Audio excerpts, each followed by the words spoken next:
disqualifier to start with. I'm no expert and I've been sort of dragged into this area, so I'm trying to give it my best shot. So I think the enthusiasm you see in my television debates, you'll probably see a lot more caution here. That's one. The second is that a lot has been said and we've got some very eminent experts here. So I am going to stick to time, sir, and because I have a disrepute for that in this organization, but you know, I like to stay with time, and so let's start. I know. I got about 17 minutes, and I've given myself a cushion of 2 extra minutes because of 17 slides. Okay. Let me give you a geopolitical perspective. Post Fukushima disaster, there was a lot of talk worldwide about doing away with nuclear reactors. I think there are 2 or 3 issues which didn't get sort of hammered home strongly enough. A, Fukushima's reactor was a 1972 model. It was due to be decommissioned. Newer models of nuclear reactors that are in place are pretty much earthquake and natural disaster resistant, and in some cases even attack resistant, though not entirely so. Secondly, the countries which began to talk about decommissioning nuclear reactors, they had plateaued up economically and in terms of the demand of the local populace. So therefore they could do away with the drive that countries like India need to put into place to meet its energy requirements, because their energy requirements had pretty much plateaued out. So with those 2 issues, let's go into what is really the argument in favor of nuclear reactors. By 2050, and which is generally the timeline which the world has fixed, that world energy requirements are going to go hugely larger than what they are today.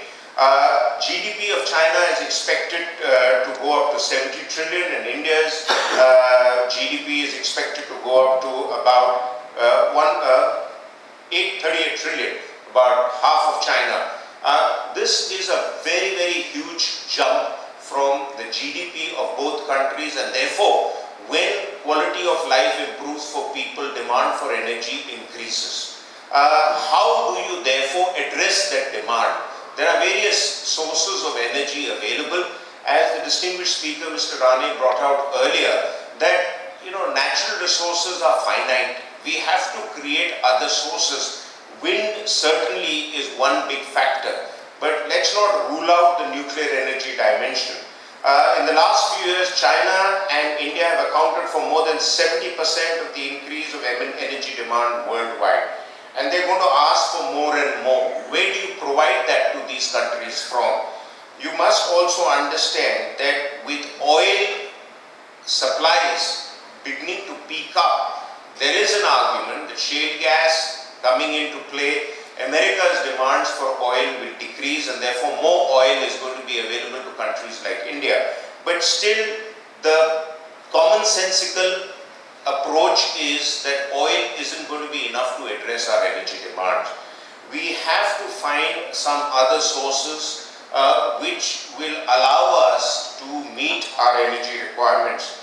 Nuclear energy therefore figures in the political discourse and geopolitics of countries. It's one of the reasons that America and India went into the strategic partnership, and though I do not agree with much of Dr. Manmohan Singh's government's policies as of now for India, but particularly on the nuclear dimension, I supported it very strongly on television, simply because I just felt that was one way out, not just the way out, but one way out. There are options like wind, solar, hydropower, but they are not without their limitations. There are also no estimates of the total amount of land that you will need to acquire to set up wind farms for places that would supply energy to cities the size of Delhi and Mumbai, and multiply that demand with the number of cities and towns that India has.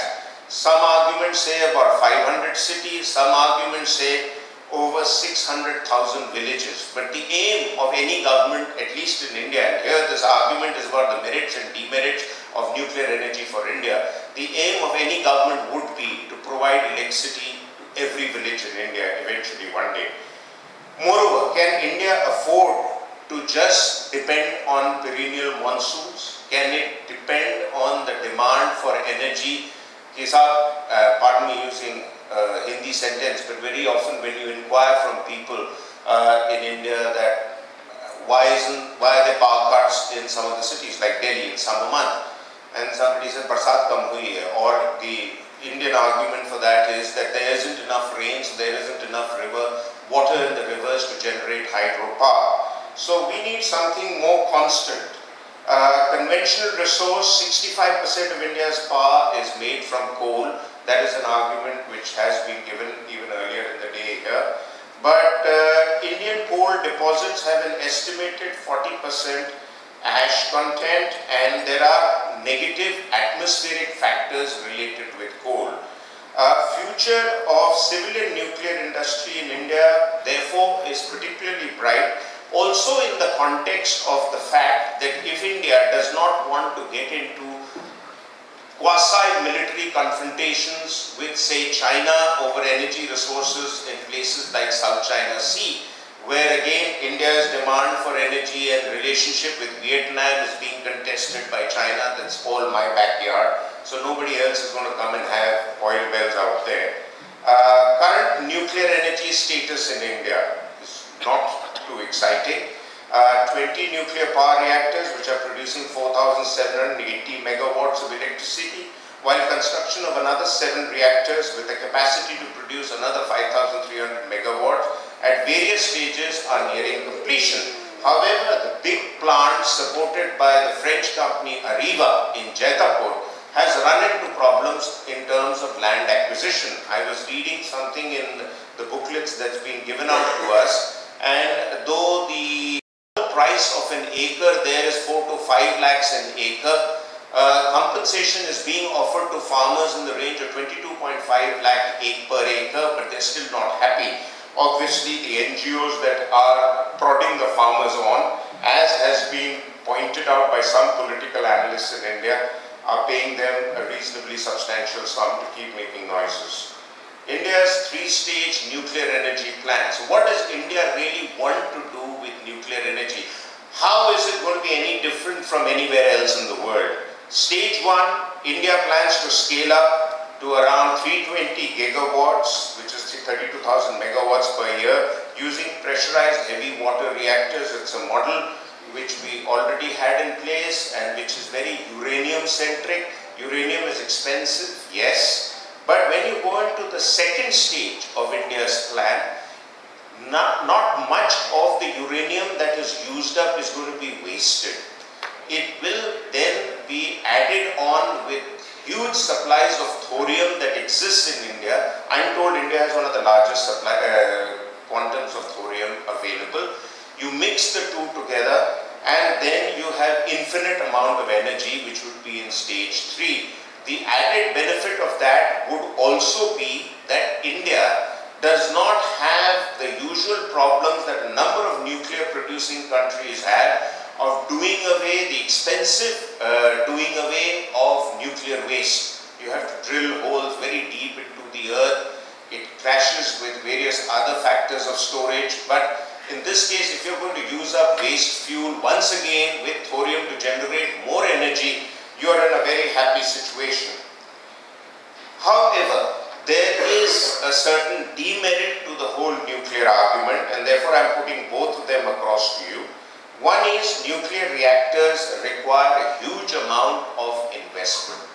Investment not just in terms of buying reactors, investment in terms of the insurance. And this has been a sticking point for a lot of American companies that were pushing to enter the Indian market, because unlike France and Russia, as I understand, American companies and their insurance is largely a private exercise. There is very little government subsidy given there. Also, some critics of the nuclear argument have said that in America also, until now, nuclear plants and nuclear energy receives a huge amount of government subsidy. The second point is disposing of spent fuel is normally regarded as a painfully time-consuming and an expensive exercise. But the counter-argument to that with the Indian 2-3-stage plan using thorium is that you wouldn't need to do away with so much of wasted fuel. Nuclear facilities are potential terror attack targets. That is something which all the security wallahs will agree with.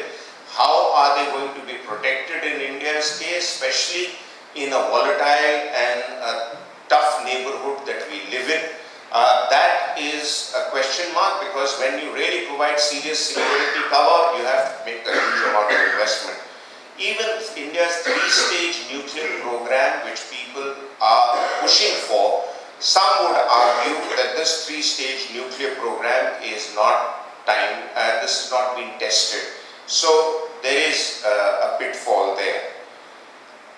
Why would nuclear energy also be expensive? Is because nuclear power in India as yet has proved to be costlier than power from fossil fuel and other alternative stuff like wind and solar.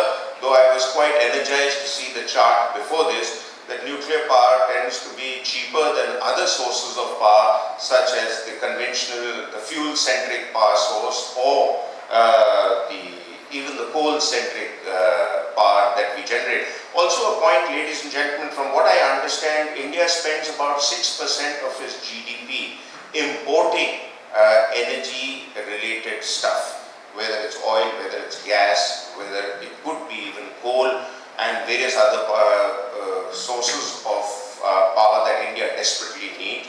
And that's a huge amount of money. Now, some would argue that private companies in India are sitting on very fat cash resources, but the current state of play is that a huge amount of money is going out of the country, and there doesn't seem to be a serious plan in place how to stop that foreign exchange going out of India and how to use those funds within India to generate more power. But nuclear energy would provide citizens in India the benefit that it has provided elsewhere in the world, that in countries like Brussels, you don't put off lights even in the daytime. On the highways, the lights are on all the time because it's so cheap.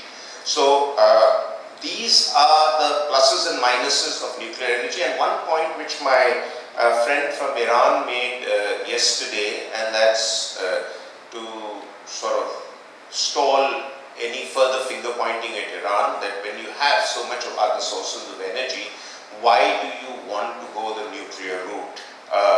We've gone the nuclear route without signing the NPT, so the world cannot really blame us for violating any treaty. But I think the Iranian argument seems to ring a sentimental chord with me, which is basically that if you can produce alternate source of energy and for your own development, you should go ahead and do that, whatever the sources, whether it's wind, whether it's hydro or nuclear. And you can use your natural resources, like America has always had enough natural resources but happily sat on it and used up resources that came in from the Middle East. So why couldn't we follow the same example? Assuming we are willing to dig lower than 500 meters in our coal mines, we haven't dug deep enough. Assuming that we might find shale gas, because parts of the Indian Deccan Plateau are of the same continental block as Australia, where people are predicting that there is going to be shale gas. So if all that happens, so much the better. But I would, give or take a little, support the nuclear argument. So with that, I'm well in time, sir. You're very much in time, Mr. Raja. Thank you very, very